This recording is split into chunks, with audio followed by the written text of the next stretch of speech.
Hi guys, welcome back to my channel Lush Foliage. In today's video we are going to be talking about this beautiful flowering plant called as the wishbone. I'll put up the common names, the botanical name as well as the family of this plant on the screen so you can get a fair idea. Now this plant is usually treated as an annual. It's basically an annual plant usually used in landscapes because it reaches a height of around 12 to 15 inches and it looks absolutely beautiful. As you can see the flowers on this plant, it comes in a couple of different colors.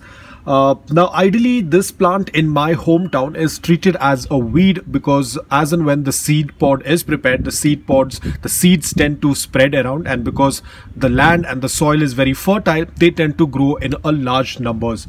But in the cities it's very difficult to find them growing as weeds. Usually you'll find them in the local nurseries or you can even purchase them online.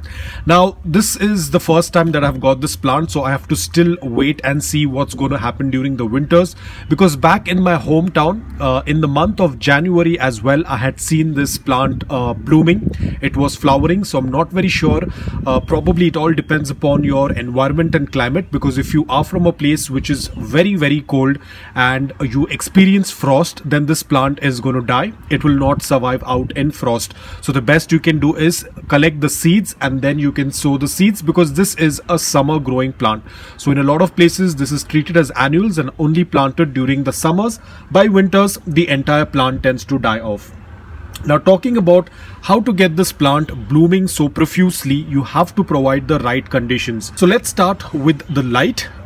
Offer good amount of direct morning sunlight until 10 AM. Now if you are from a place where the summer is very hot, then please refrain from offering afternoon direct sunlight. I only offer morning direct sunlight until 10:30, 11 AM. Post that it is an indirect bright light or partial shade.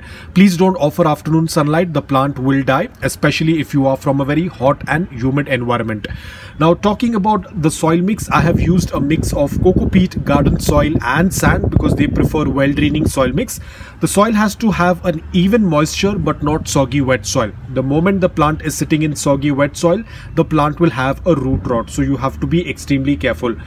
Use a pot with a drain hole so that the excess water can drain out, and because it gets a good amount of morning direct sunlight, the soil also tends to dry faster and retains a very slight amount of moisture because we have coco peat in it. So that also enables the plant very well. Now talking about fertilizers, of course if you want more blooms you'll have to keep the soil fertile by using any kind of fertilizers. Compost tends to work out really well. I tend to use the liquid compost tea, and that also tends to work out really well. I haven't added any fertilizers because, as I said, I have recently got this plant, but even without adding any fertilizers, I feel the conditions are right for the plant, and that's why it's putting out a lot of blooms. Now propagation can be done. One is you can use seeds, you can disperse the seeds and the plant will start to grow, or you can even do a cutting. Basically you'll have to find a node that is a little bit bulky, and then you have to just cut it a couple centimeters below that, and then you can put it in water, and in a couple of weeks it will start to root, and then you can transfer it into the soil. I haven't done the water propagation yet because, as I said, this plant has just come in, so I'm not very sure about the water propagation, but definitely these plants tend to grow very well via seeds because that's how it was growing in my hometown. The entire landscape was filled with these flowers and it was looking absolutely beautiful. Probably there were more than hundreds of them growing because the seeds tend to disperse everywhere. Now talking about, is this plant toxic? That's a best thing, that this plant is not toxic. Even the flowers are not toxic to humans as well as pets, so you can easily keep it in your garden area. It is going to work out really well. If you have a east facing balcony, you can place this plant there as well. It is going to work out really well. But if you are a person who receives only afternoon direct sunlight, then please don't expose it to that sunlight, otherwise the plant will get damaged. The plant will do quite well in partial shade as well. If there is a good amount of indirect bright light with a good intensity, the plant will do quite well. It's an absolutely beautiful flowering plant. You can easily find it in your local nursery at a very low rate. So if you're a person who's looking out for a very easy growing flowering plant, then this is one of the flowering plant you can add in your collection. As I said, it comes in different colors. There is a pink one as well, but I'm more inclined towards the color purple, blue, lavender, so I was more than happy to get this one. So I will wait for some more time because some of the flowers were spent, so I will have to wait and see when the seed pod will get ready.